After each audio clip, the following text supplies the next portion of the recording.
Ana carregava o peso da invisibilidade como um uniforme sujo todos os dias, na pequena São Benedito.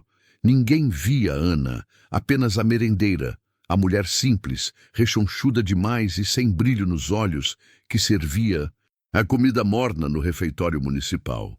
Ela ouvia os sussurros, as piadas sobre seu futuro inexistente e o quanto ela era a prova viva de que o destino podia ser cruel. Para a cidadezinha, Ana era apenas um fantasma útil e ela já tinha aceitado esse papel. A gente só é visível quando tem algo a oferecer, e ela só tinha feijão com arroz. Mas a rejeição de Ana era imensa e só poderia ser superada por outra rejeição maior, a de João. João era o novo pária, o homem que apareceu do nada na periferia, usando roupas simples demais, puídas, e que tinha o silêncio como única companhia. Os moradores diziam que ele era um mendigo metido a andarilho, um tipo estranho que consertava cercas por trocados e que nunca olhava ninguém nos olhos. Ele era pobre, solitário e, o pior de tudo para São Benedito, ele parecia confortável em não ter ambição, e por isso era duplamente desprezado, tratado com a aversão que se dedica ao lixo que não se recicla. Ninguém na cidade movia um dedo para ajudar João, exceto uma pessoa que entendia de solidão mais do que qualquer outra. O encontro deles não teve flash ou trilha sonora de cinema. Aconteceu na cantina, durante o pico do almoço, quando Ana estava distribuindo porções sob o olhar frio e fiscalizador da diretora. João entrou timidamente, parecendo faminto e deslocado, e estendeu a mão para o prato mais barato, sabendo que mal podia pagar. Foi ali que o coração de Ana, endurecido por anos de humilhação, sentiu uma pontada de reconhecimento. Ela não viu um pedinte. Ela viu a imagem espelhada de sua própria dor. E então, Ana fez o que ninguém mais faria. Ela encheu o prato de João. Não apenas o suficiente, mas transbordando, com a carne extra que ela guardava para si, e um sorriso minúsculo que nunca aparecia. Em seu rosto, um sorriso só para ele. João não agradeceu com palavras, mas com um aceno lento e profundo. Um gesto que parecia carregar o peso de 1000 promessas não ditas. Naquele dia, a merendeira foi mais humilhada pelos colegas por esbanjar comida com o vagabundo. Mas Ana não se importou, pois pela primeira vez ela tinha sido vista por alguém que o mundo também não queria ver. O ritual se estabeleceu. Todos os dias, João aparecia.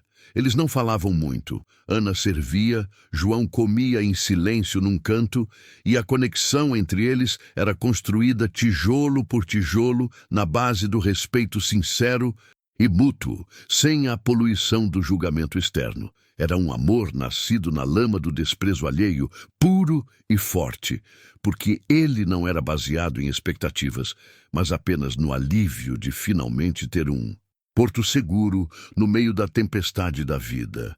No entanto, o tempo de convívio trouxe pequenos ruídos na simplicidade de João, que começaram a incomodar Ana, como areia no motor. Ele era silencioso, sim, mas a forma como ele segurava o garfo, a postura reta enquanto andava e o olhar que, embora triste, parecia ter lido centenas de livros, não batiam com a história de um andarilho maltrapilho. Eram detalhes, sofisticados demais para um homem que vivia de bicos e que não tinha sequer um par de meias limpas. Ana tentava ignorar, afinal, a verdade simples era tão bonita, mas a curiosidade era um parasita que crescia silenciosamente.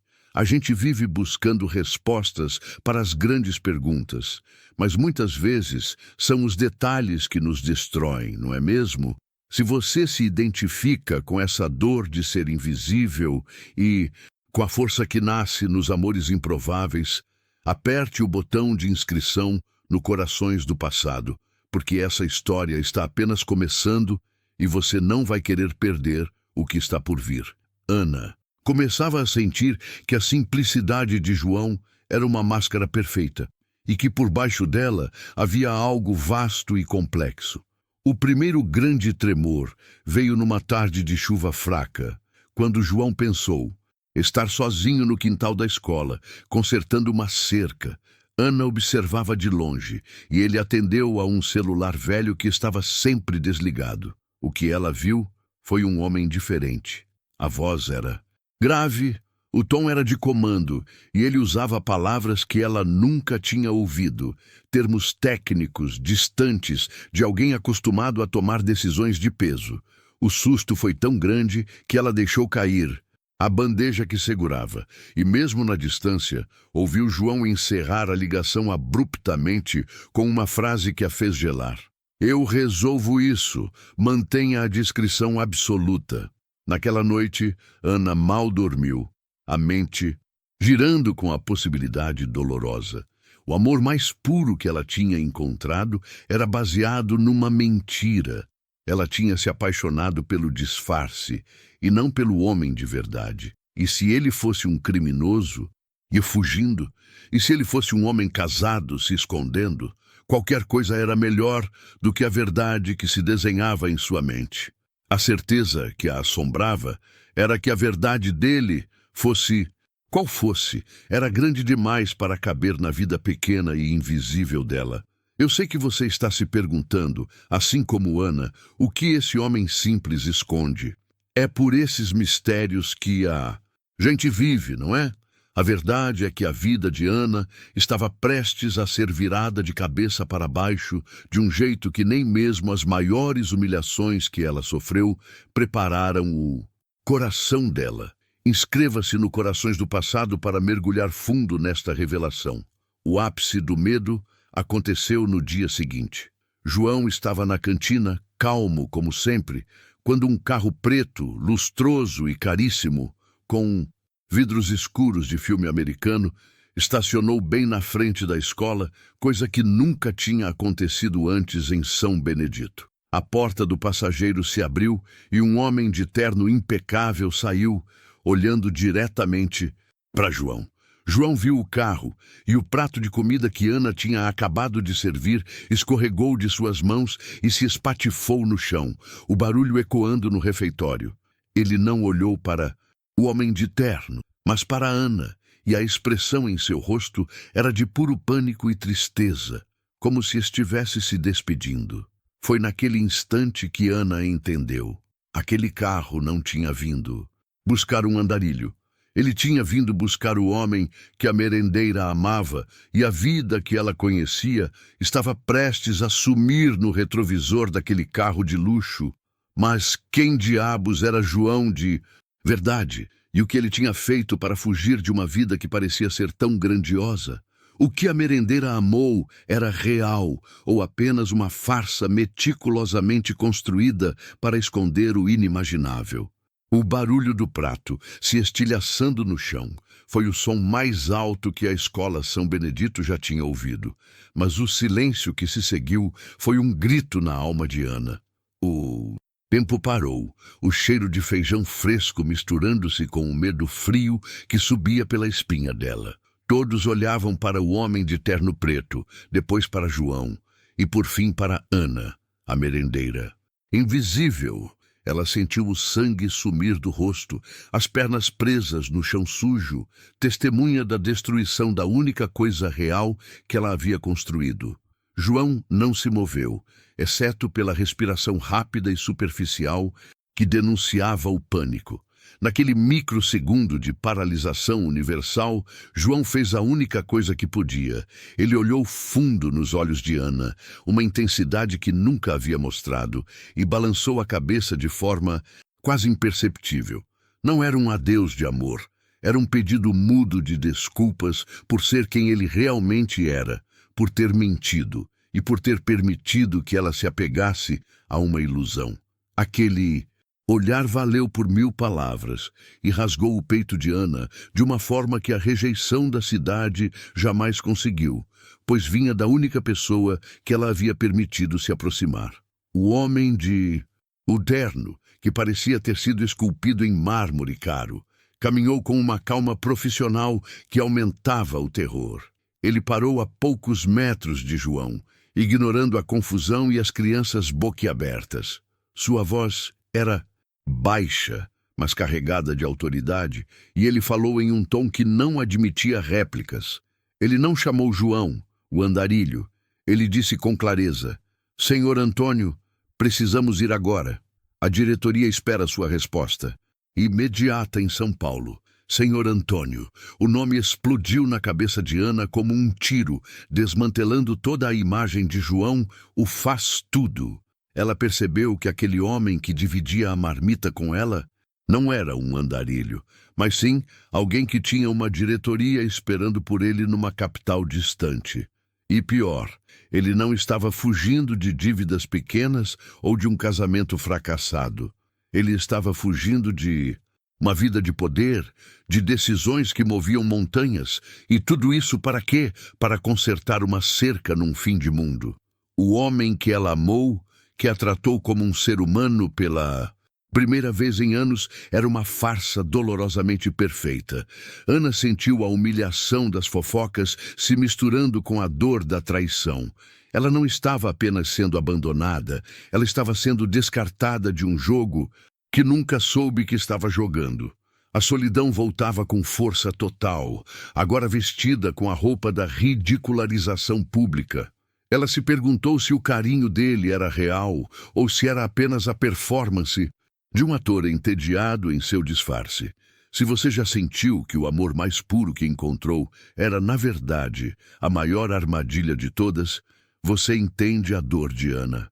É por histórias como essa, que revelam as verdades cruéis por trás das aparências, que o corações do passado existe. Não saia agora, porque o que ele fez a seguir é a chave para o mistério de sua fuga. Antônio, ou melhor, João, obedeceu. Ele se levantou sem discutir, como um general aceitando uma ordem inevitável. Mas antes de seguir o homem de terno, ele deu um passo em direção a Ana, que ainda estava congelada ao lado dos restos do prato quebrado. Ele estendeu a mão, tocou o ombro dela e sussurrou algo tão baixo que só ela ouviu. Eu não minto sobre quem você é. Desculpa. Ana? O toque foi fugaz, mas incendiário. Era a confissão e o perdão. Em seguida, ele se virou, saiu da cantina e entrou na parte de trás daquele carro que parecia ter saído de outro planeta. O motor roncou e o carro preto se afastou rapidamente, levando consigo não apenas um homem, mas toda a esperança e a pouca dignidade que Ana havia conseguido recuperar. O refeitório explodiu em cochichos histéricos. As outras merendeiras, que a vida toda ignoraram Ana, agora apontavam para ela, o centro involuntário de um escândalo que seria a fofoca da cidade por décadas. Eles não viam a dor de Ana. Eles viam a história incrível de um pobre coitado que, na verdade, era rico e poderoso. E no meio de todo o burburinho, Ana se sentiu mais invisível do que nunca, porque a verdade dela, a de ter amado genuinamente, era pequena demais para a grandiosidade da mentira dele. Quando a escola se acalmou e as crianças voltaram para a aula, Ana começou a limpar o chão mecanicamente, mas seu olhar vagou para a mesa onde João, agora Antônio, estava sentado. Ali ele havia esquecido um objeto.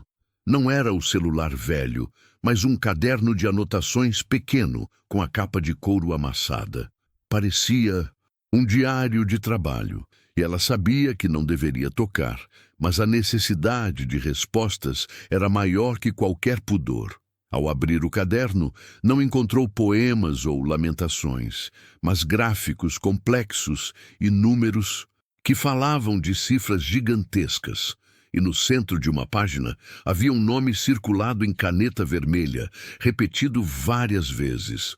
Não era o nome de uma pessoa, mas o nome de uma empresa, construtora, Santa Bárbara. Ana entendeu naquele momento que João não estava de férias em São Benedito, nem estava fugindo apenas por cansaço. Havia um propósito em sua simplicidade. Ele estava investigando algo. E o nome daquela construtora A fez lembrar de um boato antigo sobre a possível privatização do terreno da escola. A merendeira, humilhada e traída, percebeu que o homem que ela amava não só tinha mentido sobre quem era, mas o motivo de sua mentira poderia estar diretamente ligado à ruína do único lugar que ela chamava de casa. O que ele fazia ali? Ele estava protegendo a escola, ou estava, na verdade, facilitando a venda dela? E o amor dele por Ana era real, ou ela era apenas um disfarce útil, uma peça no tabuleiro desse jogo de milhões? O medo de Ana agora tinha um nome e um propósito, e ela sabia que a única maneira de sobreviver a essa humilhação era ir atrás da verdade, mesmo que ela a destruísse completamente. Curta este vídeo e se inscreva no Corações do Passado, para descobrir o que a merendeira fará agora que ela tem o nome do homem que a traiu e o nome da empresa que ele procurava. Ana apertou o caderno de couro contra o peito, sentindo o peso da traição e a urgência de uma missão que não havia pedido. O choro estava bloqueado, substituído por uma necessidade fria e cortante de saber se o toque dele tinha sido real ou se ela era tão descartável quanto um pano de prato sujo. Ela não buscava vingança, buscava a validação do seu próprio coração. Se a dor era verdadeira, então o amor, mesmo que breve e baseado na mentira, também devia ter existido em alguma camada daquela farsa. O cheiro de feijão e alho frito que pairava na cantina parecia zombar da grandiosidade daquele segredo. Enquanto limpava os restos da porcelana quebrada, Ana percebeu que aquele refeitório, que sempre foi seu refúgio e sua prisão, agora parecia sufocante. Ela era a piada da cidade e, pior, ela era o peão ignorante de um jogo de poder que sequer compreendia. Para sobreviver a essa humilhação, ela precisava de algo mais que dignidade. Precisava de respostas que só a verdade crua de Antônio poderia dar. Naquela noite, sob a luz fraca de um poste quebrado, Ana usou o computador empoeirado da biblioteca da escola, um privilégio que a diretora lhe concedia por confiança mútua. As mãos tremiam enquanto ela digitava o nome, Construtora Santa Bárbara. O site que surgiu era de um luxo agressivo, cheio de fotos de arranha-céus e projetos faraônicos, tudo a milhas de distância da simplicidade de João. O endereço era, claro, a sede ficava a mais de 200 quilômetros de São Benedito, no coração pulsante da capital.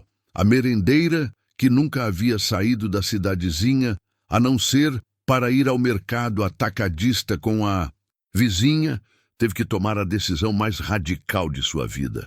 Ela não podia continuar ali, servindo a comida enquanto as colegas fofocavam sobre a nobreza de seu amante secreto e a ingenuidade da caipira, que caiu no golpe. Era hora de deixar para trás a invisibilidade e encarar o mundo que Antônio havia construído, mesmo que isso significasse queimar todas as pontes para sua vida antiga. Ela pediu demissão. No dia seguinte, inventando uma história apressada sobre uma tia doente, e vendeu sua bicicleta velha para conseguir o dinheiro da passagem de ônibus. Em sua pequena mala de lona, cabiam apenas 3 mudas de roupa e o caderno de anotações, agora guardado como um mapa para o inferno. Ao fechar a porta de sua casa alugada, Ana não olhou para trás, aceitando o risco de que a procura pela verdade a deixasse permanentemente desabrigada e sozinha. O ônibus interestadual era lotado e barulhento, um contraste violento com o silêncio resignado de São Benedito. Durante as longas horas de viagem, Ana repassou cada sorriso, cada elogio de João. Ele realmente amava sua sopa de legumes, ele estava realmente feliz em estar com alguém que não pedia nada. A memória dos gestos dele era tão forte que chegava a doer, fazendo a dúvida se instalar. E se a simplicidade dele não era disfarce, mas sim uma fuga, uma tentativa genuína de ser quem ele dizia ser antes que o mundo real o puxasse de volta? Quando o ônibus finalmente parou no terminal caótico da capital, Ana sentiu o baque da nova realidade. Os edifícios eram gigantescos, o ar era pesado e sujo, e a velocidade das pessoas era vertiginosa. Ela, com seu sotaque do interior e suas roupas simples, era mais invisível ali do que jamais foi na cantina da escola. Mas agora essa invisibilidade era uma arma. Ninguém notaria a merendeira em busca de um segredo milionário. É essa determinação brutal de Ana que nos move aqui no Corações do Passado. Você já teve que lutar contra o mundo inteiro só para provar a si mesmo que seu amor valeu a pena? Se sim, você entende a dor dela. Deixe seu like e se inscreva no canal para que mais pessoas conheçam as histórias de quem arriscou tudo pelo amor e pela verdade. Com o endereço anotado em um papel amassado, Ana usou o pouco dinheiro que lhe restava para pegar um táxi que a levou até o distrito financeiro. O prédio da construtora Santa Bárbara era um monstro de aço e vidro, refletindo o sol da tarde em um brilho impessoal e frio. Ali estava a casa de Antônio, um lugar que gritava poder e ambição, um universo que ele jamais poderia ter compartilhado com uma merendeira. Ana atravessou a rua, seu coração batendo um ritmo frenético contra o estojo do caderno que guardava seu segredo e sua prova. Ela parou em frente à fachada de vidro, sentindo-se esmagada. Era impossível para ela entrar ali. Era como tentar invadir um banco com um avental de cozinha. Ela precisava de um plano, precisava de algo que a fizesse ter acesso a ele, ou pelo menos alguma informação sobre o que ele estava fazendo com o terreno da escola. Ela pensou em rasgar o caderno, em voltar para São Benedito e aceitar a humilhação como destino. Mas então se lembrou do sussurro dele. Eu não minto sobre quem você é. Essa frase era a última corda que aprendia a esperança. Ela precisava saber se o elogio era sincero ou se era só mais uma manipulação para fazê-la calar a boca. A dor era muito grande para ser ignorada, e ela não iria embora sem uma palavra final. Enquanto Ana criava coragem para cruzar as portas giratórias de mármore e aço, algo a fez parar abruptamente. Perto da entrada principal, a poucos metros, ela viu o homem de terno preto, o mesmo que havia levado Antônio embora, falando ao celular com uma expressão tensa. Ele estava acompanhado por uma mulher elegante e austera, com um crachá visível. Mas o que realmente congelou Ana foi o que ela viu em uma grande placa de publicidade instalada na lateral do prédio. Um painel luminoso que celebrava a inauguração de uma nova ala administrativa. A foto de Antônio sorrindo com a confiança de um imperador. E abaixo dela, um título que derrubou todas as mentiras restantes e a fez entender que ele nunca esteve sozinho em seu disfarce, pois o nome daquela mulher, a sócia-diretora, estava ligado a ele de uma forma que ela jamais poderia ter previsto. O nome da sócia-diretora era Camila Farias, e o texto logo abaixo da foto dele, que agora parecia a capa de uma revista de celebridades, confirmava o golpe final no coração de Ana. Noiva e futura vice-presidente. Naquele instante, o asfalto sob seus pés pareceu sumir, e a merendeira sentiu o peso da capital inteira a esmagando, enquanto a imagem do homem simples que ela amou se desintegrava em milhões de cacos de vidro refletidos na fachada fria daquele império. João não era apenas rico, ele era um homem noivo, um homem de poder que havia usado a simplicidade dela, sua solidão, como um teste, sádico ou apenas um passatempo sujo. O sorriso confiante de Antônio no outdoor era o mesmo sorriso que a confortava enquanto ela lhe servia o almoço na cantina da escola, mas agora ele era perverso. Uma máscara de mármore polido. Ana conseguiu ver que a tal Camila Farias era a mulher elegante que estava conversando com o homem de terno preto, o mesmo que a levou para longe. O braço dela estava rigidamente engatado no dele. uma postura de posse que gritava para o mundo que ela era a única mulher que realmente pertencia àquele universo de poder. O que havia entre João e Ana não era nada além de uma piada silenciosa contada por um homem entediado com a vida no topo. A dor não era mais sobre o dinheiro ou o terreno da escola, era a absoluta aniquilação de sua dignidade. Ela tinha se doado inteira, tinha oferecido o que tinha de mais puro, e ele aceitou cada migalha, cada carinho, cada prato de sopa, sabendo que voltaria para sua noiva e seu império sem olhar para trás.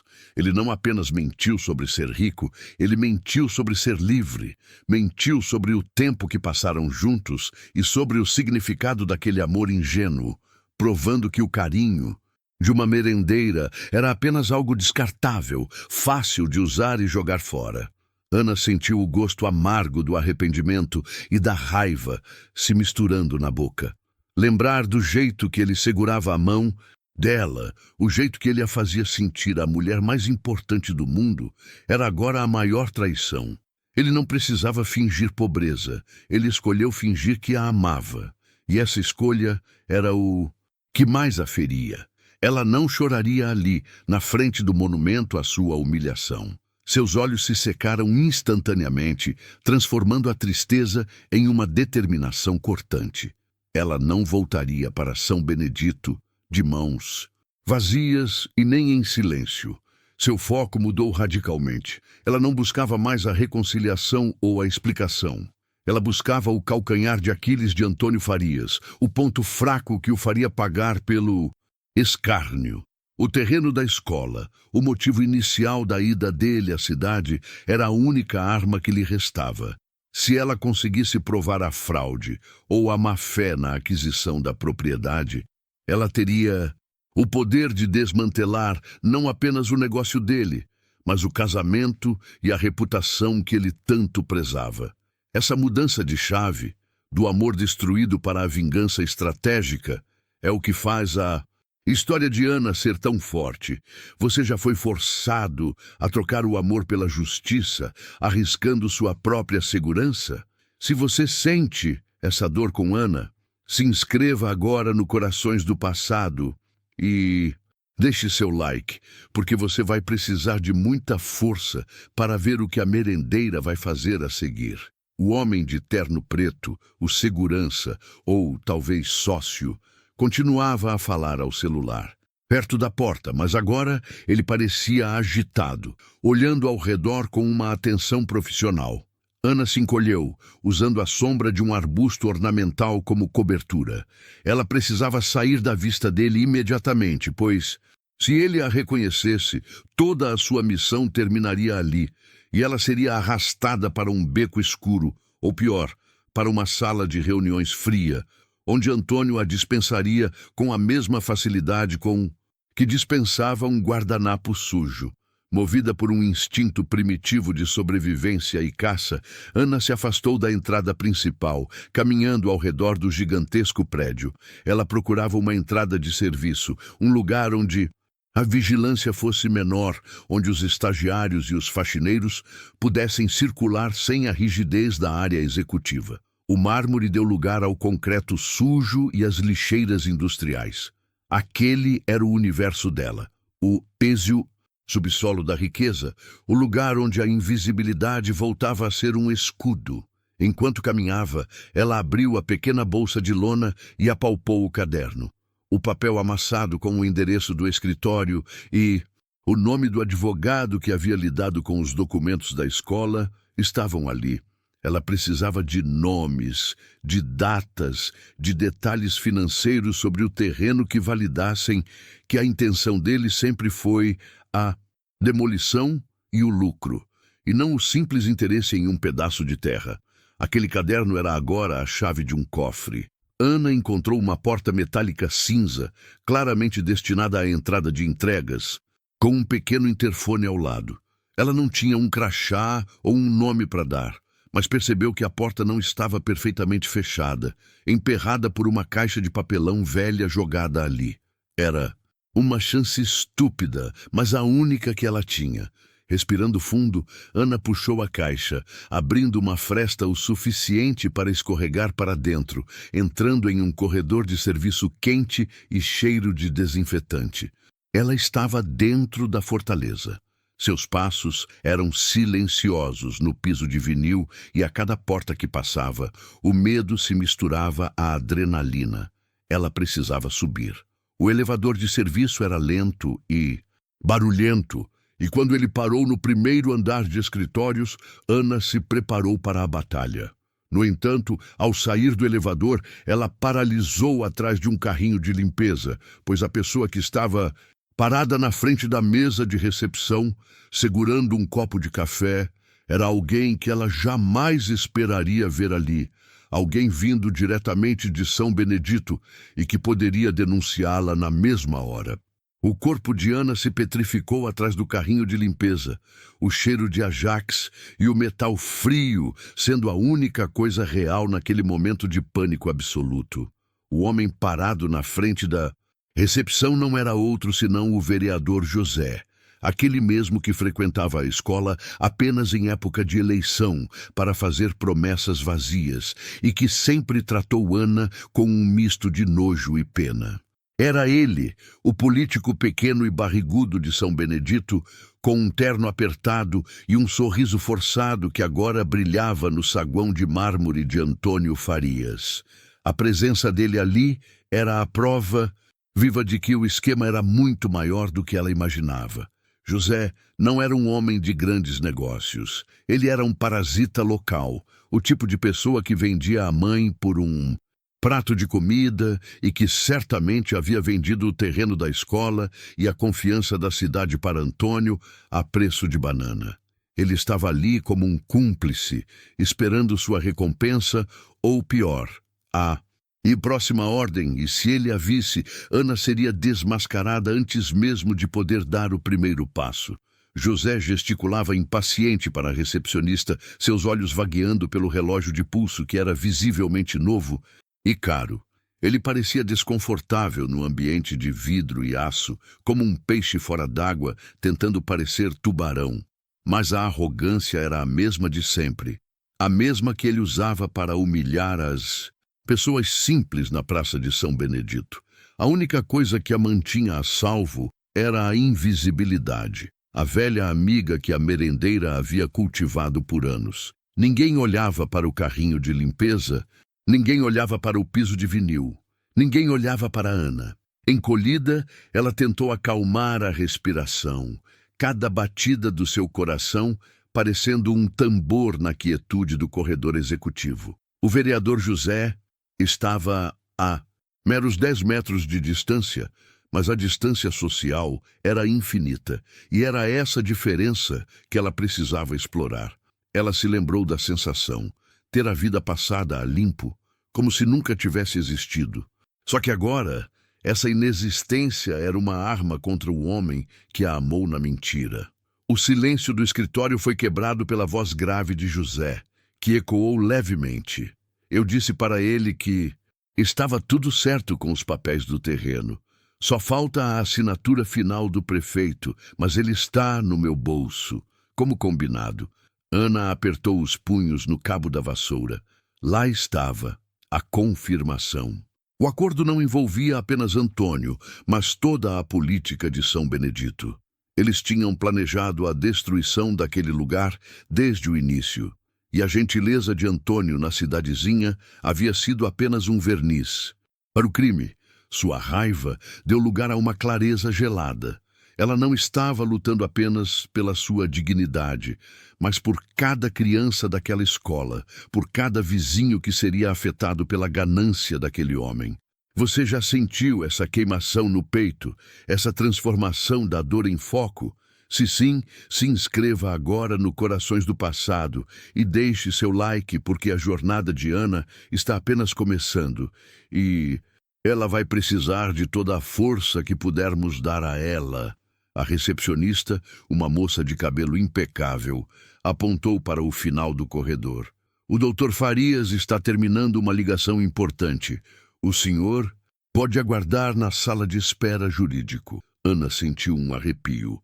A sala jurídico. Onde quer que o José estivesse indo, era o lugar exato onde os documentos que ela precisava estariam armazenados. O universo parecia estar finalmente lhe dando uma pista. José pegou seu café e começou a caminhar, desaparecendo em direção ao final do corredor. Ana esperou, contando lentamente até 20, o tempo exato que levaria para ele se acomodar e desviar o olhar do corredor. O corredor estava vazio novamente e ela emergiu de trás do carrinho, seus tênis gastos mal fazendo barulho no piso. Ela caminhava com a postura de alguém que pertencia ao serviço, usando sua identidade antiga como camuflagem. Uma tática perfeita para a invasão.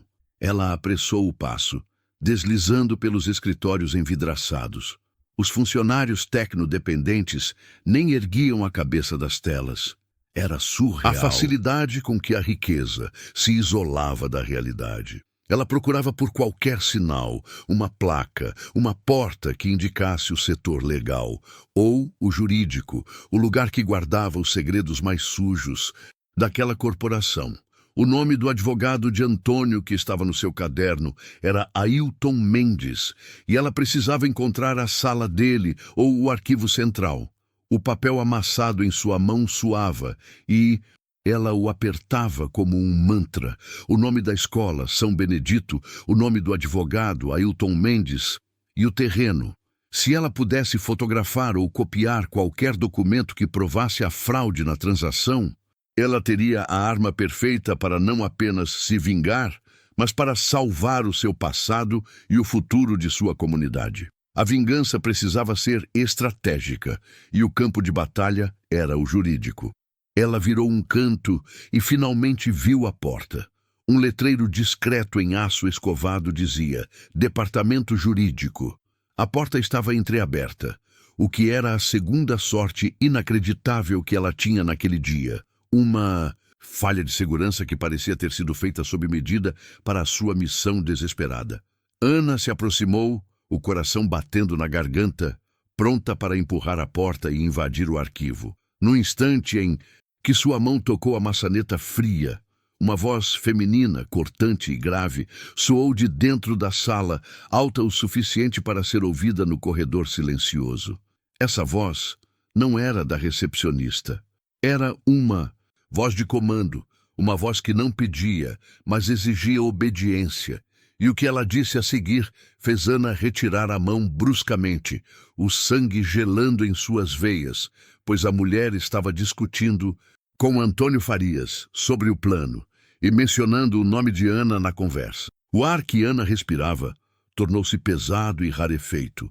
Não era apenas seu nome, mas a maneira como ele foi cuspido, como se ela fosse uma mancha insignificante que precisava ser limpa do carpete. Ela se encolheu contra a parede, sentindo um suor frio escorrer pela nuca, sabendo que qualquer movimento, qualquer ruído, a transformaria de invasora invisível em alvo direto.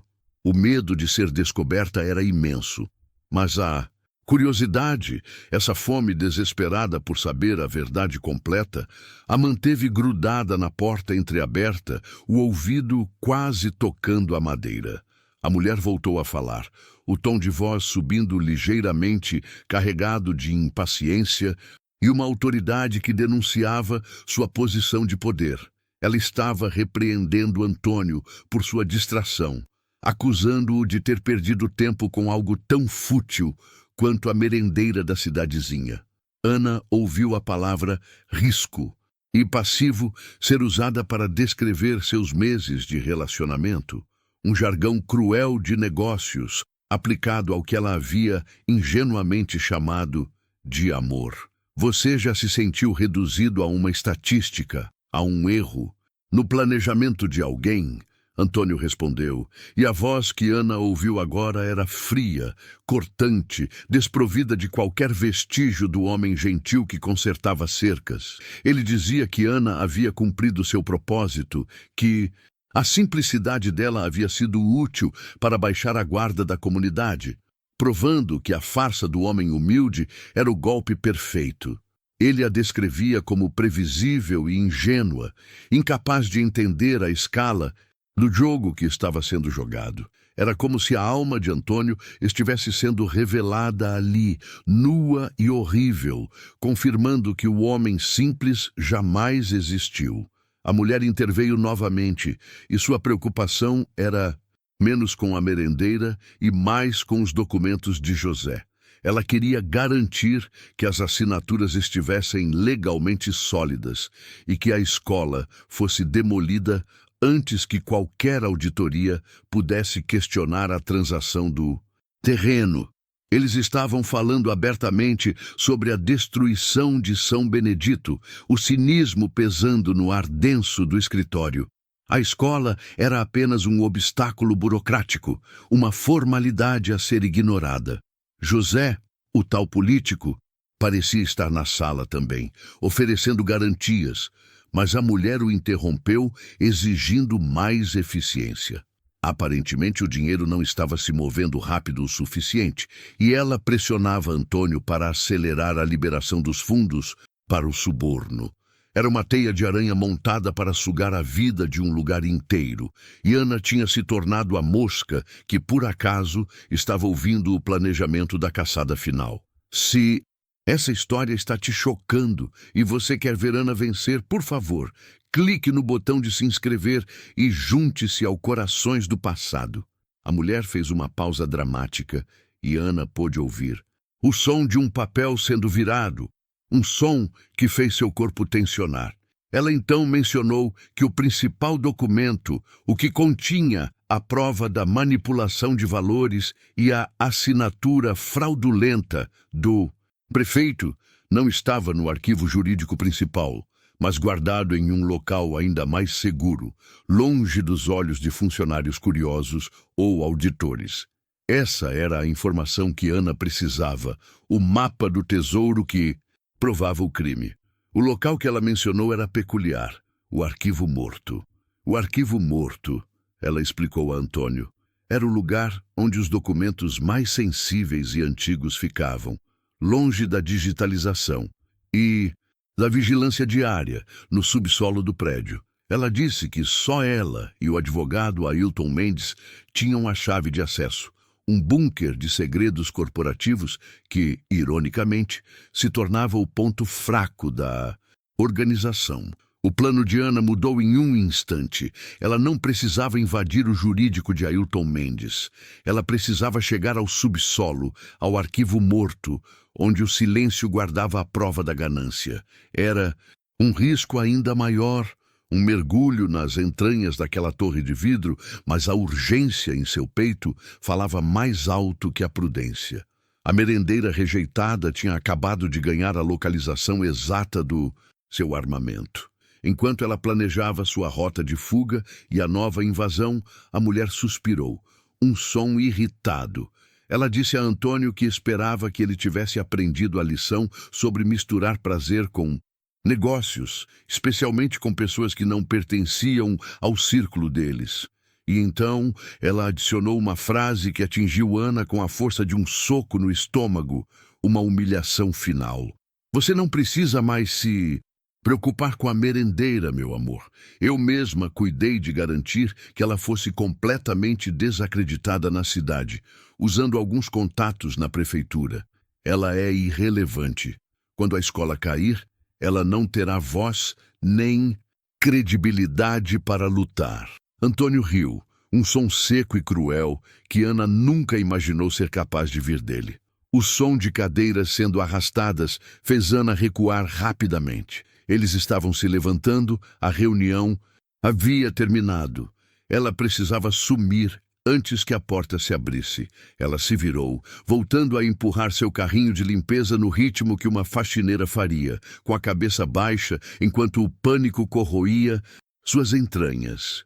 Ela mal havia chegado ao elevador de serviço quando a porta do jurídico se abriu.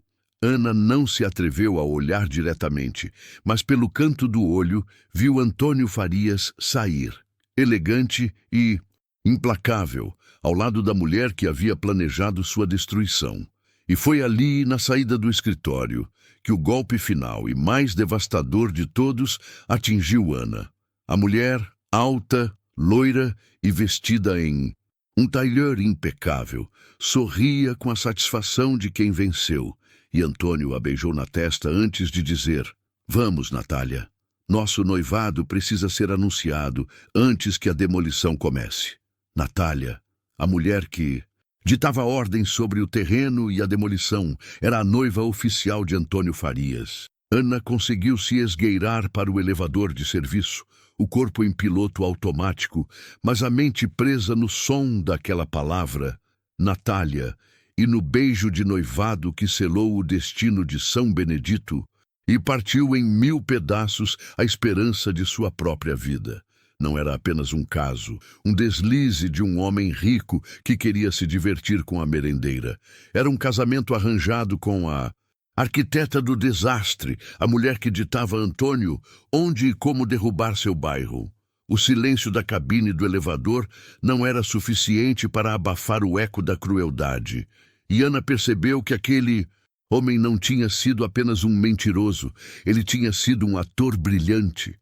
Tudo o que Antônio havia compartilhado com ela, cada café amargo no ponto de ônibus, cada conversa sobre a hipocrisia da cidade grande, cada olhar terno que ela guardou no peito, não passava de uma atuação de mestre, um disfarce de simplicidade usado para se esconder no meio do povo. Ana, a merendeira invisível, havia sido a camuflagem perfeita para o CEO implacável, o álibi para as horas que ele passava longe da elite de Natália. O homem que ela amou, aquele que parecia enxergar a beleza na vida simples, na verdade, estava zombando de toda a sua existência. A dor era tão física que ela quase caiu de joelhos ao chegar ao vestiário sujo dos funcionários, um lugar que sempre foi seu refúgio, mas que agora parecia pequeno demais para conter a raiva e a humilhação que borbulhavam em suas veias. Ela se trancou em um cubículo, as mãos tremendo, não de medo, mas de uma fúria gélida que começou a substituir a dor da perda. Não havia tempo para chorar o amor que nunca existiu. Havia apenas a necessidade de processar a traição e usá-la como combustível para o próximo passo. Ela revisou cada interação, em cada gesto dele, e a ficha caiu com força brutal. Ele nunca a havia amado. Ele amou a ideia de ter uma válvula de escape discreta e controlável. Ele amou a facilidade de ser um Zé Ninguém ao lado de uma Maria qualquer, enquanto sua vida real era comandada por Natália, a mulher que não só era sua noiva, mas que também garantiu que Ana fosse difamada e desacreditada perante a prefeitura. O desprezo era tão grande e tão absoluto que transformou a merendeira humilhada em uma soldada silenciosa. Ana não estava mais lutando apenas pela escola. Estava lutando pela sua dignidade, pelo direito de ter sido amada de verdade. E agora, ela lutaria para expor a podridão que Natália e Antônio tentavam enterrar. O jogo mudou de sobrevivência para vingança, fria, calculada e totalmente justificada. Se você também está revoltado com essa traição e quer ver o circo pegar fogo, por favor, clique no botão de se inscrever e ajude a crescer o Corações do Passado. O próximo alvo era claro: o arquivo morto no subsolo, o cofre de segredos que continha a assinatura fraudulenta e a prova da manipulação de valores. Natália havia entregue de bandeja a localização do armamento de Ana, mas havia imposto uma condição de acesso quase intransponível, pois apenas ela e o advogado Ailton Mendes possuíam a chave. Ana precisava de um plano que não envolvesse arrombamento e que se aproveitasse de sua invisibilidade treinada. Ela tinha acesso a todos, os andares como faxineira, mas o subsolo era uma área de segurança máxima, com senhas e biometria na porta que levava à área de armazenamento de documentos críticos. Entrar ali de dia era suicídio. E entrar de noite era tecnicamente impossível. Enquanto se recompunha, a imagem de Natália e Antônio saindo da sala de jurídico não saía da sua cabeça. Natália, a poderosa, a controladora. Ana precisava de algo que a tirasse do caminho, ou melhor, precisava de algo que ela pudesse pegar emprestado dela. algo que concedesse acesso ao subsolo sem levantar suspeitas. A chave de acesso ao arquivo morto. O objeto que separava a justiça da impunidade. Ana sabia que, por mais rica e poderosa que fosse, Natália era humana. E como todo ser humano em posição de poder, tinha pontos cegos e rotinas previsíveis. Ela não guardaria uma chave tão importante junto a si o tempo todo. Ana começou a mapear mentalmente o andar. O elevador privativo de Natália, a secretária eletrônica, a segurança reduzida no final do dia. O momento de agir não seria durante a invasão ao arquivo morto, mas antes disso, no momento em que a chave estivesse vulnerável, e esse momento, ela deduziu, só poderia acontecer no centro do furacão, o escritório principal de Natália. A dor do coração traído se transformou em uma faca afiada na mão de Ana, uma ferramenta para cortar as mentiras de Antônio e Natália. Ela não era mais a merendeira indefesa. Ela era a única pessoa que viu a verdade e que tinha o mapa da destruição em suas mãos. Se você está pronto para ver essa merendeira derrubar a elite de São Paulo, não deixe de compartilhar este vídeo e comentar aqui. O que Ana faria a seguir não seria um ato de limpeza, mas sim um roubo audacioso, uma infiltração na Toca da Leoa para recuperar a única coisa que poderia provar que Antônio Farias era, na verdade, o lobo que tinha se disfarçado de cordeiro. Ela precisava de Natália para ter a chave do subsolo, e Ana sabia que o melhor momento para encontrar vulnerabilidade era quando o poder estivesse distraído. O que ela não sabia é que esse roubo a colocaria cara a cara com a Natália antes mesmo do que ela imaginava, em um confronto que definiria quem venceria a guerra, o amor simples traído ou a ganância da elite. A merendeira não existia mais. O que restava era Ana, uma sombra cirúrgica que se movia com a precisão fria de quem perdeu tudo e não tinha mais nada a temer. A dor da traição tinha se condensado em foco, e o novo uniforme de faxineira era seu traje de camuflagem definitivo no território inimigo. Ela precisava mapear os hábitos de Natália, não apenas os de trabalho, mas os de relaxamento, pois era na arrogância do poder que residia a falha de segurança que lhe daria a chave do arquivo morto. O andar executivo era um deserto depois das 7 da noite. Ana sabia disso, porque era o horário em que ela entrava para limpar as migalhas do império, esfregando o chão que sustentava a mentira de Antônio. Ela calculou. Natália prezava a pontualidade, mas detestava excesso de zelo. Às 19h30, o último advogado saía, Ailton Mendes, sempre olhando o relógio, apressado para sua vida pessoal. Esse era o timing, o momento em que a vigilância humana caía, restando apenas as câmeras, cujos pontos cegos Ana já tinha decorado com a memorização de quem vive na periferia da visão. Ela se escondeu no depósito de produtos químicos, sentindo o cheiro forte de amônia que contrastava com o perfume caro de Natália. Ali, agachada no escuro, o único som era o pulsar acelerado em seus ouvidos. A tensão era física, uma energia elétrica correndo por suas veias. Ela não estava limpando, estava esperando o momento de rasgar o véu daquela fachada corporativa. O movimento começou lento, mas determinado. Ana dispensou o elevador, confiando nas escadas de serviço. O caminho dos invisíveis. Seus sapatos emborrachados eram silenciosos no mármore polido, e seu corpo se fundia às sombras das colunas. Ela era um fantasma, passando pela recepção vazia e pelo corredor que levava à sala mais protegida daquela empresa, o escritório da CEO. A porta era imponente, mas a fechadura magnética era simples para quem tinha encontrado um cartão de acesso descartado no lixo de Natália, um descuido que Ana transformou em oportunidade. Ela deslizou o cartão falsificado e o clique suave da porta abrindo foi um grito de guerra, abafado em sua alma. Se você está sentindo a adrenalina dessa merendeira que virou espiã por justiça, se inscreva agora no Corações do Passado para não perder o que vem a seguir.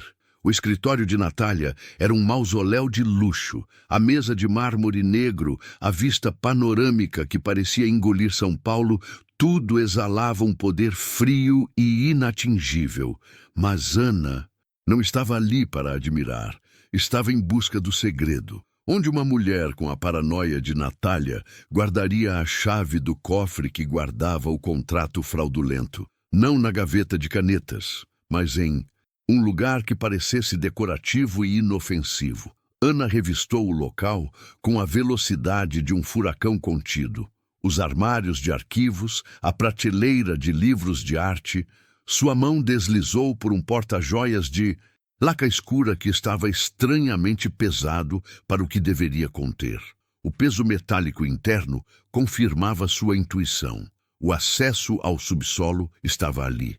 Ela estava a um toque de distância. Quando a porta do elevador executivo, que deveria estar parado, apitou. Pânico gélido a atingiu. Não era a hora de Natália retornar. Quem era?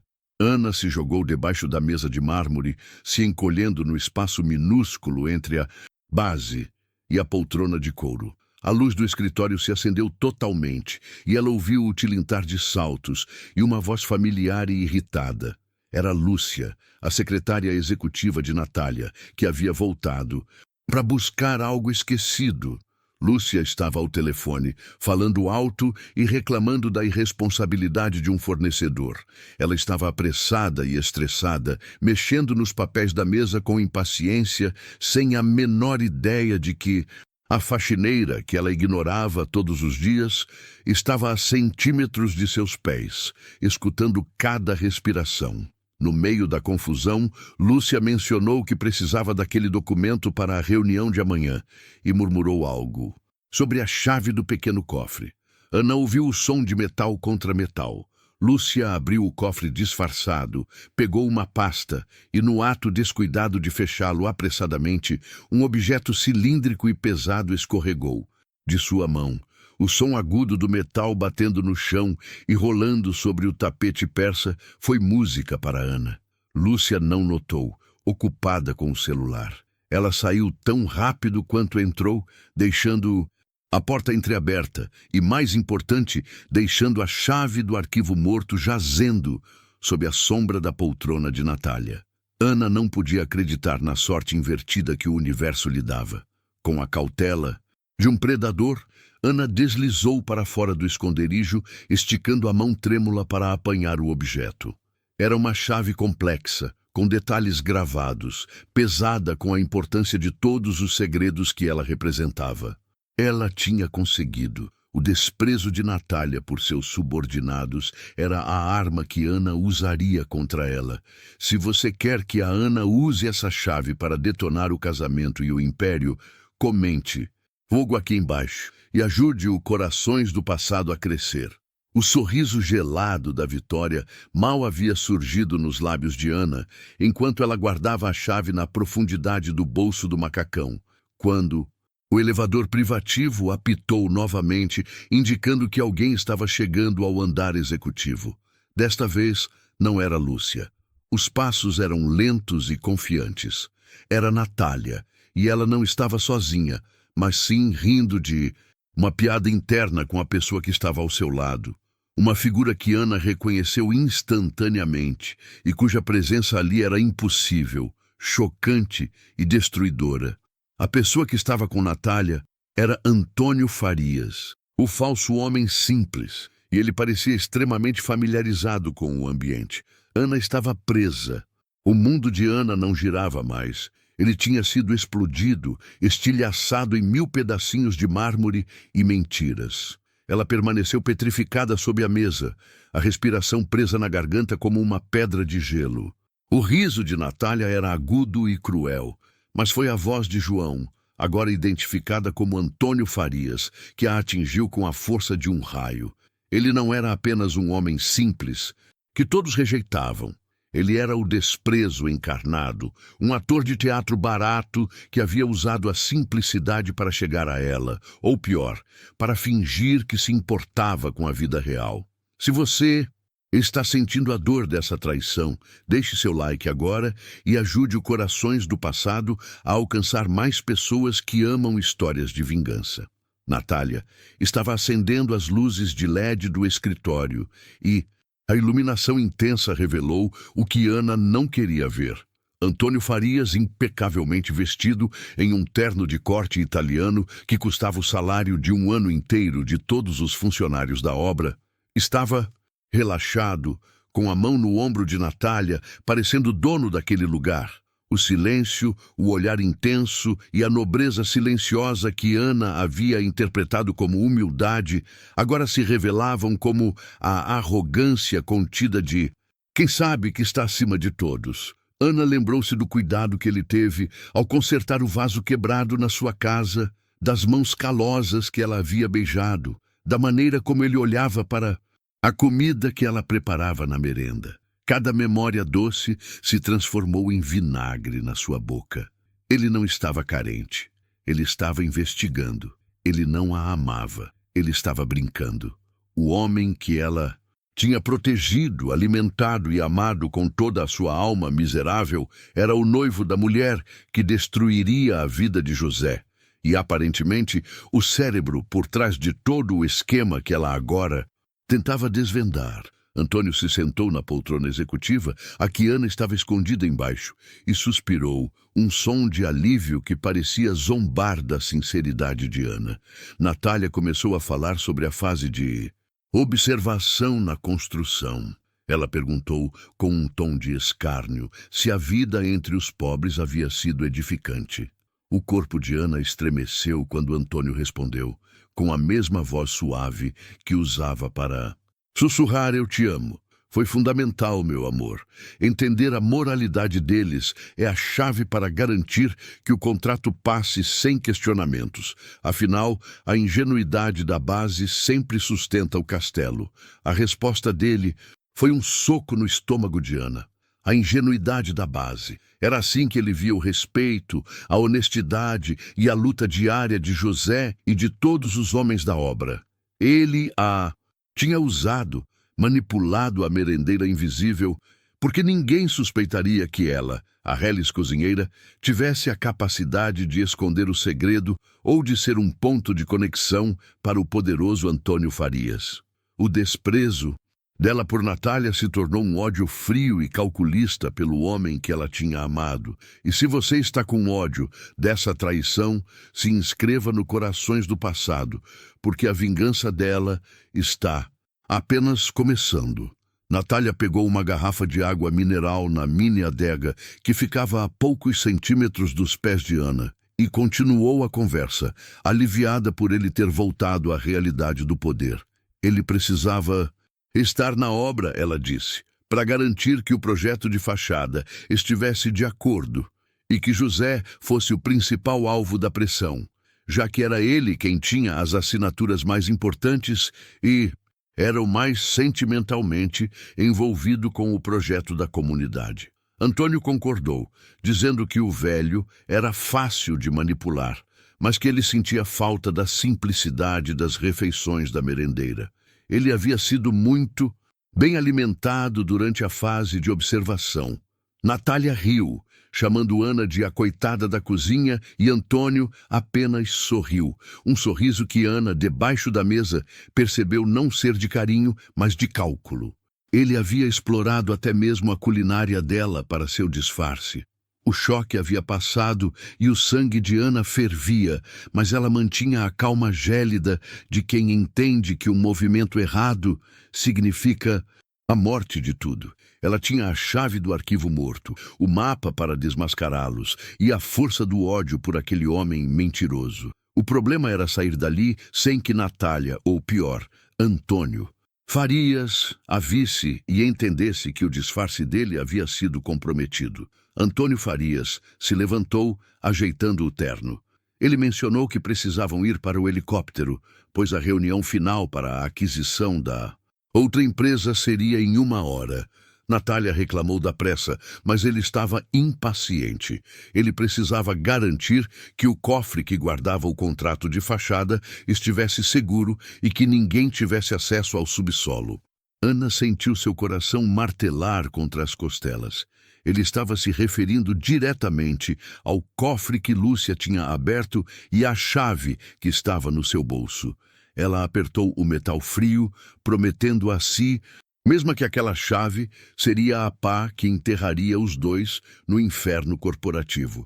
Ela tinha que sair dali para ir até o subsolo e pegar o contrato. Natália se inclinou sobre a mesa para beijá-lo, a cabeça dela quase tocando a borda do esconderijo de Ana. Ela disse: "Eu te amo, e amo mais ainda o império que vamos construir juntos."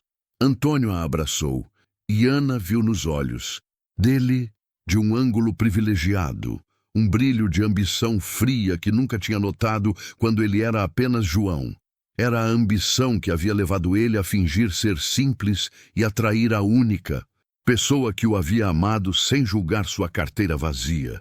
Eles se moveram em direção à porta. Ana esperou. O silêncio voltou ao escritório. Ela estava prestes a sair quando Antônio parou subitamente e se virou, olhando fixamente para a poltrona e a mesa. Ele não olhava para a porta. Ele olhava para o chão onde Ana estava escondida. Ele estreitou os olhos por um segundo. Natália o chamou. E ele se virou para ela. Mas antes de sair, Antônio disse com um tom de voz que não era de brincadeira: "Eu senti um cheiro de comida caseira aqui. Ou será que estou com saudade da merenda?" Ele estava apenas confuso, ou ele sabia que a coitada da cozinha tinha invadido o castelo? Ana se arrastou para fora, o pânico de ser descoberta misturado à euforia da chave, sabendo que a próxima parada era o arquivo morto, e que a verdade que ela encontraria ali podia matar, mas também dar a ela a maior vingança de todas. O silêncio do escritório de Antônio Farias era mais pesado que qualquer grito. Um vácuo onde o ar parecia ter sido sugado junto com a alma de João, e Ana rastejou para fora daquele esconderijo minúsculo com a adrenalina pura de quem acaba de escapar de uma cova. Ela não podia correr, não ali no corredor de mármore que refletia o luxo gelado de quem pisava sobre os outros, mas cada passo dela era um ato de guerra contra o homem que a tinha usado como a mais baixa das peças em seu jogo de milhões. Ela lembrava da forma como ele sorria, o jeito que a olhava nos olhos enquanto falava de uma vida simples, e a traição era um ácido que queimava toda a sua garganta, obrigando-a a se concentrar apenas no próximo passo. O cheiro de comida caseira que Antônio Farias tinha mencionado era a prova de que ele não era apenas um homem frio, mas também um predador que reconhecia o rastro de sua presa, e esse pensamento gelou a espinha de Ana enquanto ela descia as escadas de serviço, encontrando a escuridão e o abandono de uma área que ele certamente nunca frequentava.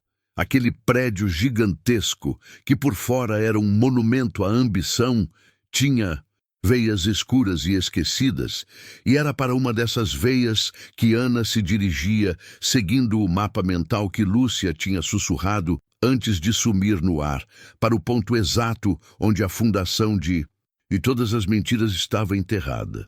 A chave no bolso pesava como chumbo, não apenas pelo metal em si, mas pela promessa de vingança que ela carregava. E Ana sabia que se fosse pega ali, naquele labirinto de manutenção, a história dela não seria um erro, mas sim uma eliminação silenciosa e definitiva. Ela já não era mais a merendeira invisível. Agora era uma invasora, uma espiã no coração do império, de Natália e Antônio Farias. E a cada andar que descia, a certeza de que ele jamais tinha sentido amor por ela se cristalizava, transformando o luto em uma determinação afiada como uma faca. Se você está sentindo esse ódio gélido que move Ana, deixe seu like e se inscreva no canal Corações do Passado, porque o próximo passo dela vai incendiar essa cidade. Finalmente, ela chegou ao subsolo e O ar ali era pesado, carregado com um mofo de anos de papel esquecido e a frieza de concreto que nunca via a luz do sol. Era o arquivo morto. O nome soava sinistro, apropriado, para o lugar onde contratos e documentos de fachada eram enterrados para que ninguém jamais pudesse encontrá-los. E a visão da porta de aço, grossa e enferrujada nos cantos, confirmava que aquele não era um armário comum, mas sim um cofre feito para isolar verdades. Ela passou por caixas e mais caixas de documentos, sentindo o cheiro da história podre daquela corporação, e o pânico de ser pega deu lugar a uma fria concentração quando ela se aproximou da porta principal do arquivo que Lúcia tinha descrito como o verdadeiro cofre.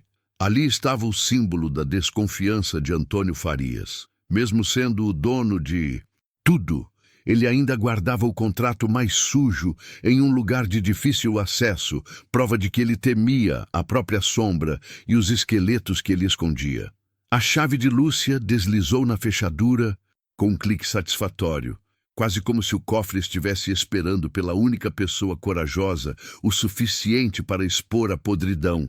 E Ana empurrou a porta pesada, revelando um salão cavernoso, forrado de prateleiras que iam do chão ao teto, repletas de pastas cinzentas e amareladas pelo tempo. Ela precisava do contrato de faixa 3, o documento que garantia a expropriação da comunidade sob a capa do projeto social que havia seduzido o ingênuo José e, o mais importante, a merendeira apaixonada. O arquivo morto era um labirinto, mas Ana agiu por instinto, lembrando-se da descrição exata de Lúcia, a pasta marcada com a fita vermelha na prateleira mais alta ao fundo da sala.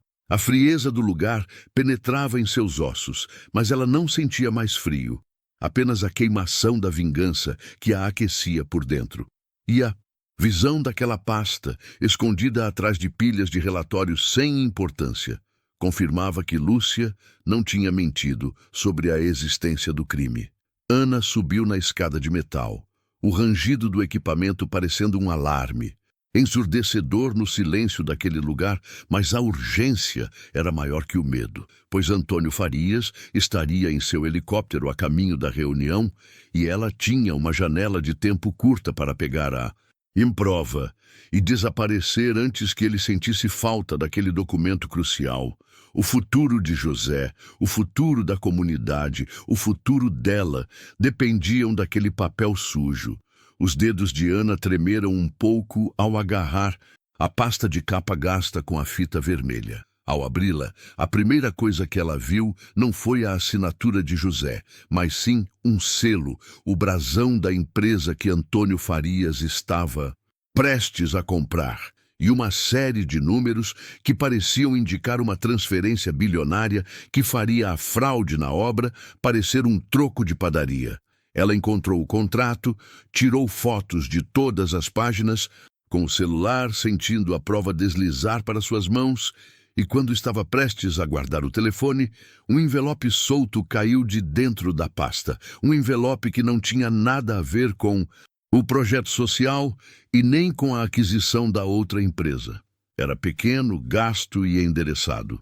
A letra no envelope era familiar, uma caligrafia antiga e caprichosa, e quando Ana virou o papel em suas mãos, ela reconheceu o nome do remetente com um choque que a fez perder o ar. Era o nome da mãe dela, Maria, a mulher que tinha morrido há 15 anos sem nunca ter falado sobre o pai de Ana. Aquele envelope na posse de Antônio Farias não fazia sentido, a menos que ele soubesse mais sobre a vida de Ana do que ela jamais poderia imaginar. Ana abriu o envelope e dentro havia apenas uma foto antiga, amarelada, de sua mãe, Maria, sorrindo ao lado de um homem jovem, um homem que não era seu pai de criação, e sim uma figura que Ana reconheceria em qualquer lugar. Apesar do tempo, era Antônio Farias, 30 anos mais novo, no colo da mãe dela. A traição de João era real, mas a verdade no arquivo morto era muito, muito maior. E se você quer descobrir Qual é a ligação que pode mudar toda a vida de Ana? Se inscreva agora no Corações do Passado e prepare-se, porque o segredo de Antônio Farias é também o maior segredo da merendeira.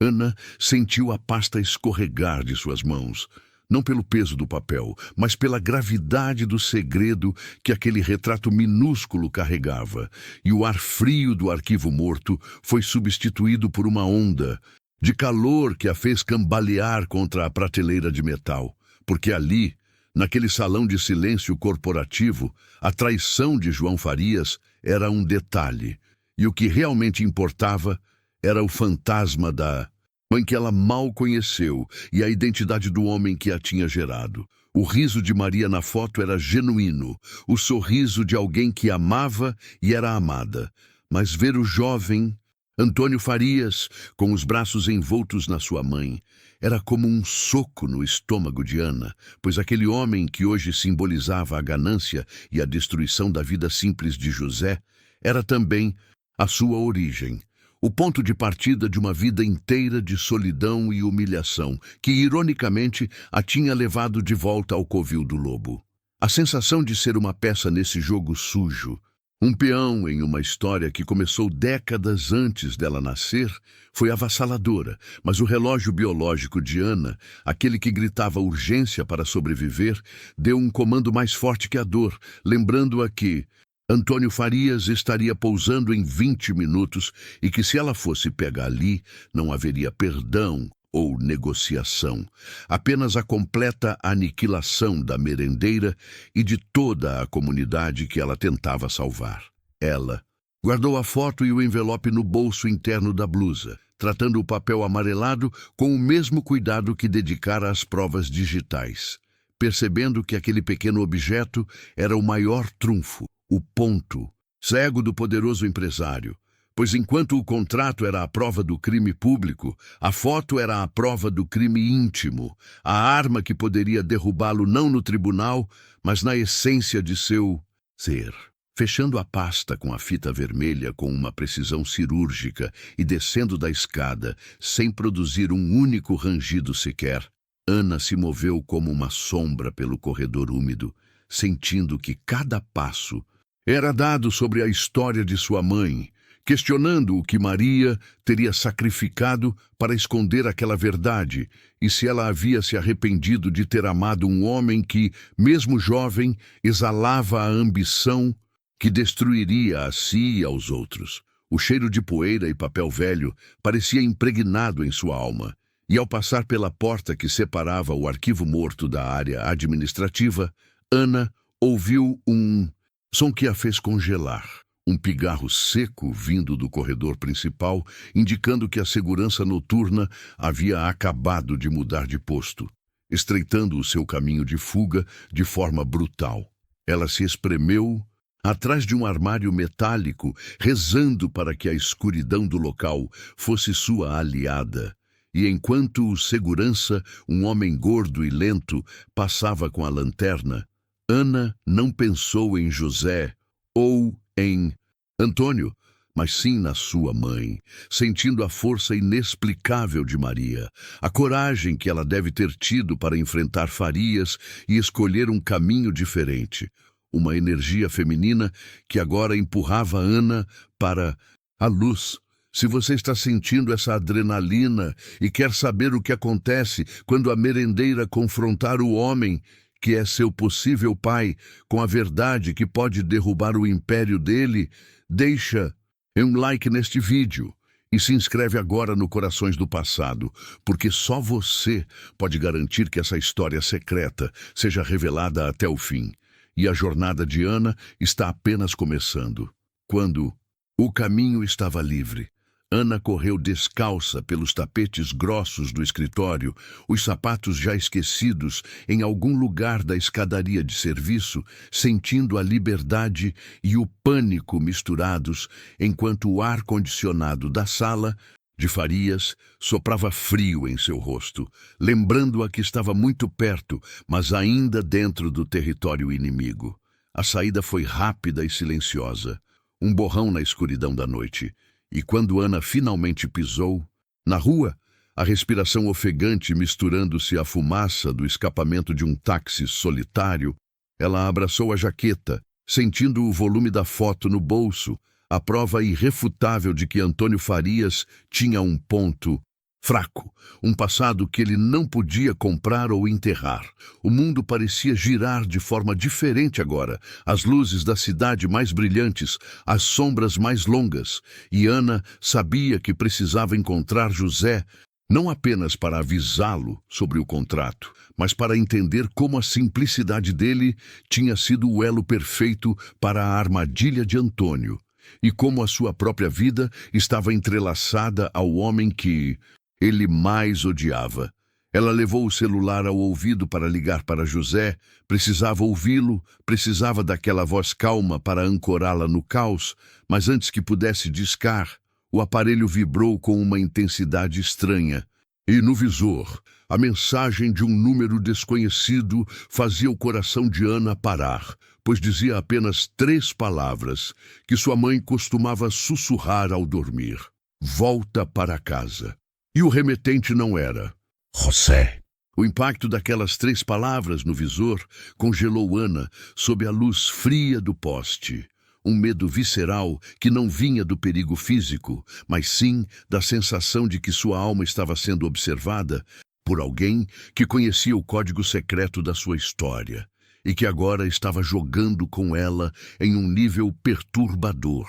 Pois aquela frase era um mantra, um sussurro de ninar que Maria usava apenas quando se sentia completamente sozinha e vulnerável. Ela apertou o celular na mão suada, o corpo inteiro tremendo, enquanto a mente processava a informação. Quem poderia saber? Apenas ela e sua mãe partilhavam aquela intimidade, e Maria estava morta. O que significava que o remetente da mensagem não era apenas um hacker ou um espião de Farias, mas sim alguém que estava profundamente entrelaçado à trama de sua infância. Alguém que talvez estivesse ali o tempo todo, escondido nas sombras da sua própria vida. Seus olhos correram pela rua vazia, procurando por carros parados ou janelas acesas, sentindo a armadilha se fechar, pois se aquela pessoa tinha acesso à frase de Maria, ela também tinha acesso à sua localização e, pior, aos seus sentimentos, transformando a fuga em um jogo psicológico onde cada passo de Ana já estava sendo antecipado por um inimigo invisível, mais perigoso que a segurança de Antônio Farias. O pânico deu lugar a uma clareza fria. O celular estava comprometido. E se Farias não a encontrasse pelo alarme do escritório, ele a encontraria pelo rastro digital deixado ali. E num movimento brusco e decidido, Ana arrancou a bateria do aparelho e o jogou dentro de uma lixeira de metal, ouvindo o barulho oco que parecia selar a sua desconexão com o mundo moderno e forçá-la a depender apenas de si mesma e do seu instinto. Correndo para a escuridão da travessa lateral, ela sentiu a foto em seu bolso, o peso da prova que a havia tirado da invisibilidade, percebendo que enquanto José a amava por quem ela era, Antônio Farias a desprezava exatamente pela mesma razão, e que a sua mãe, Maria, havia passado a vida inteira escondendo o fato de que a ambição do empresário e a simplicidade da merendeira estavam desde sempre ligadas por uma teia de escolhas e segredos dolorosos. A verdade é que cada novo parágrafo dessa história traz uma reviravolta que ninguém esperava. E a única forma de garantir que Ana consiga escapar do homem mais poderoso do estado e descobrir quem enviou aquela mensagem é garantindo que o canal Corações do Passado continue crescendo. Então, se você está vidrado nesse mistério, já se inscreve e deixa o seu like para mostrar que essa história secreta precisa ser contada até o fim. Ela se moveu rapidamente pelas vielas de serviço, o cheiro de lixo e fritura dominando o ar, e a lembrança de José veio forte, não como o homem rico, mas como o homem silencioso que comia seu pão na merenda, aquele que via nela o que ninguém mais via, Um contraste cruel com a memória da ambição de Farias, que havia usado tudo e todos, inclusive Maria, para construir o seu império. Ana ligou os pontos com uma velocidade devastadora. A simplicidade de José, que a princípio parecia ser apenas uma fuga da riqueza, tinha sido na verdade uma proteção, um escudo que o escondia dos olhos de Farias, o único disfarce que o empresário nunca desconfiaria. Mas agora que a merendeira e o homem simples haviam se conectado, o disfarce de ambos havia sido quebrado e o castelo de cartas estava prestes a cair. Ela precisava encontrá-lo, precisava da confirmação, e a única rota segura era o velho galpão abandonado perto do porto, um lugar que José usava para guardar doações, um local que ela sabia estar, fora do radar da cidade rica, um refúgio improvisado que agora era a única esperança de que a verdade pudesse ser revelada antes que Farias pudesse destruir todas as evidências. A corrida era desesperada. O asfalto frio castigando a sola dos seus pés. E no horizonte escuro, Ana viu as luzes de um helicóptero, um ponto luminoso que crescia rapidamente, o som das pás cortando o ar como um sinal de que Antônio Farias não estava apenas chegando, mas estava chegando com urgência e sem paciência para quem quer que estivesse atrapalhando seus negócios. Chegando à área do porto, o cheiro de sal e metal enferrujado atingiu Ana, e a adrenalina fez seu coração bater descontroladamente no peito, forçando-a a ir mais rápido, a ignorar a dor e a exaustão, sabendo que Farias estaria ali em minutos, e que se ela não conseguisse encontrar José a tempo, a foto e o contrato seriam inúteis. Quando finalmente chegou ao galpão, escondida atrás de pilhas de caixas úmidas, Ana parou, a respiração presa na garganta, pois a porta de metal estava estranhamente aberta e, em vez da voz calma de José, ela ouviu um barulho abafado vindo de dentro. E então, uma voz diferente, familiar, mas fria, respondeu à sua chegada com uma única frase que fez o sangue de Ana gelar, pois era o mesmo remetente da mensagem misteriosa. Você demorou, Ana.